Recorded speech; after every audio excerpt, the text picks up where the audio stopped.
So I'm trying to do some testing here with my scope. I'm turning this pot on channel 2.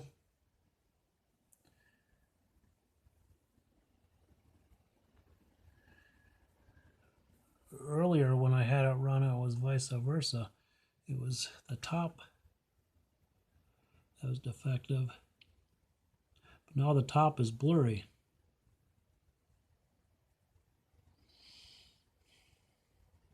So I don't know what's going on here.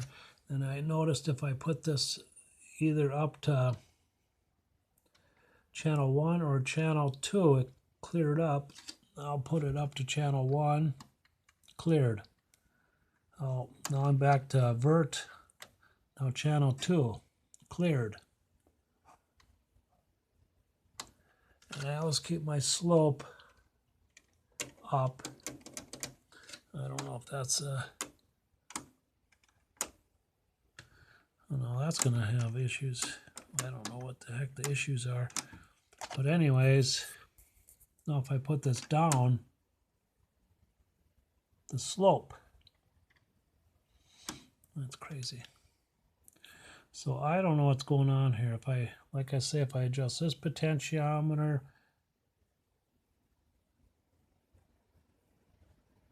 but it was vice versa. It was this one up here.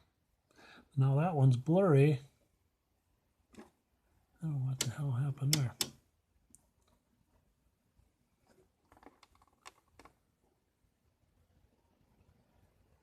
Maybe I had that there and this like this. Nah.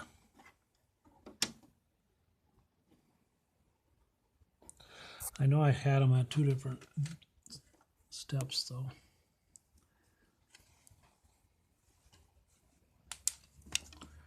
That's at 0.2 and that's at 0.2. I'm pretty sure I had that at the left one at 0.1.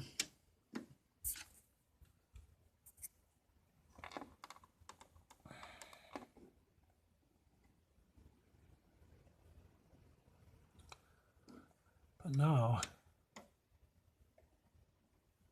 me see. Maybe, let me adjust this. I'm going to adjust this here. Well, that's at the level, positive and negative of the, no.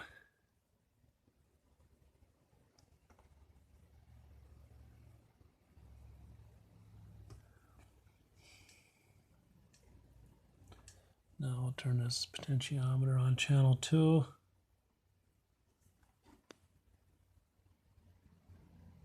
I don't know what's wrong.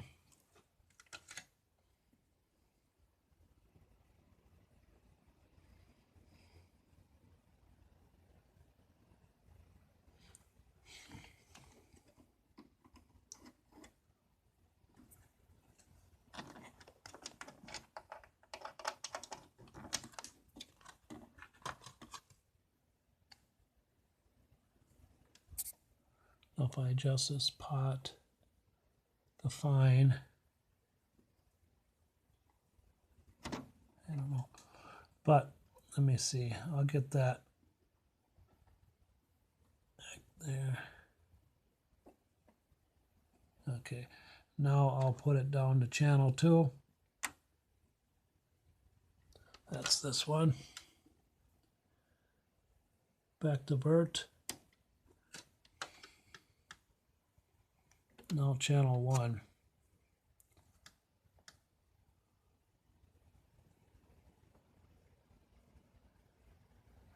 Now I'll adjust this again.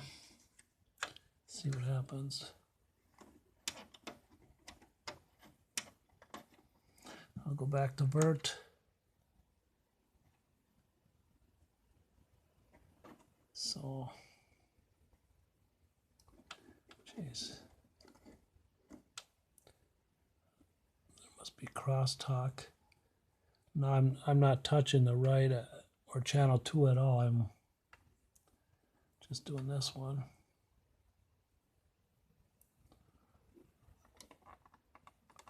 So now I got it irritable again.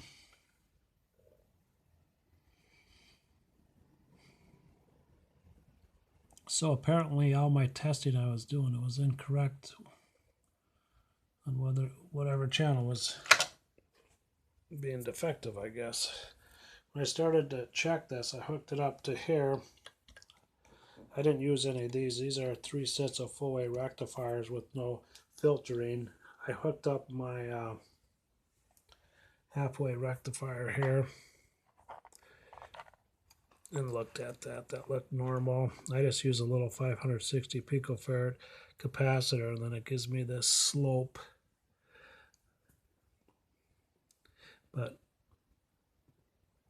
when I'm testing the halfway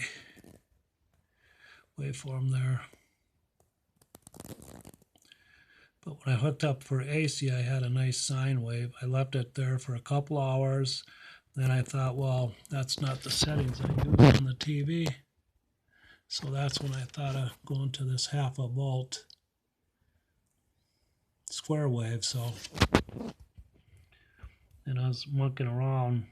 When I first hooked it up, it was fine until I started varying things. Then I realized, most of it, it was just with this pot. This pot didn't have any issues. Now this pot has issues, and they both do. So I don't know what's going on.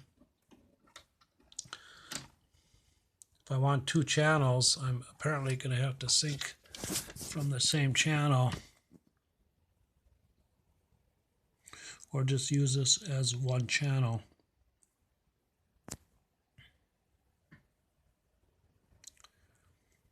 So I'll have to go through my waveforms again because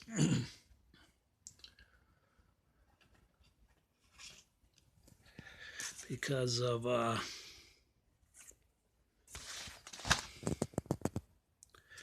I always hook the yellow up to here, because yellow, I figured that would represent Y, and then this would be X.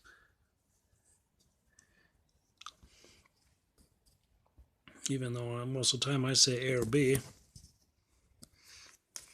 So put channel 2 usually there, but when I do hook up to here, this one seems to be fine. So I don't know. This one here had a bunch of, I could look at the waveform it was presenting at times, and it would kind of look like the sawtooth, but it had other stuff in with it which defected it. This thing here again was way off the wall, and whether or not this 120 picofarads was in there or not, I got something similar to this, but when I slowed it down to what I think 2 milliseconds, I would get something pretty similar to that.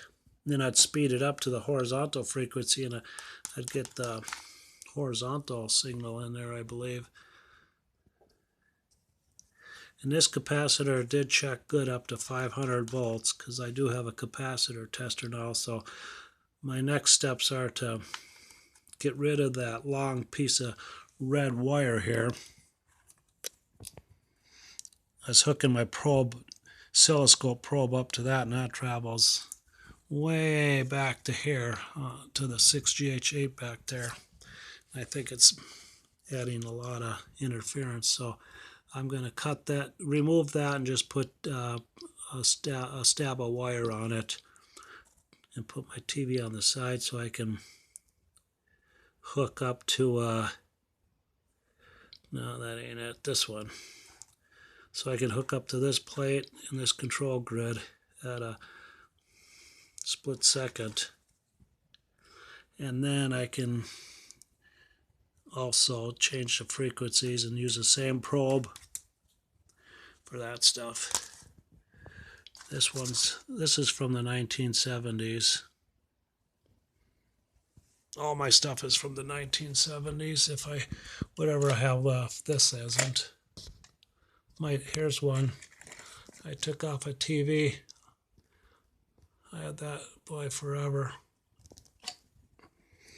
Horizontal oscillator adjustment.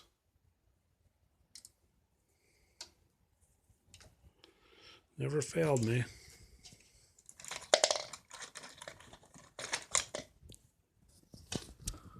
I even got all my old needle nose from the 1970s, my wire cutters from the 1970s, my Radio Shack signal injector that you gotta snap. It's like my flashlight. It operates like this. You gotta smack it to get it to work. 1970s or early 80s solder. Everything's from the 70s, except for my drill bits. Toothbrush is up in the wall. I don't know where that came from. Had to put it in. This knife we were making in school, in shop. And then the teacher took all of our knives from us, except me. I didn't surrender mine. So I still got mine from like 1975 or something. Crappy knife, but never finished it. Made out of a file. They took them from us. But anyways,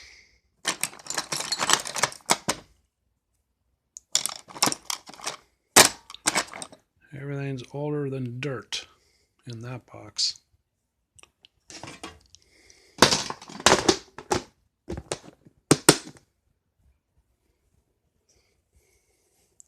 And these capacitors in this box, God, these go way back to even the 60s.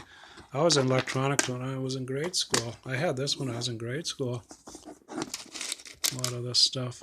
I was interested in electricity right away. I got stuff, I don't know, maybe before Christ was born. I don't know.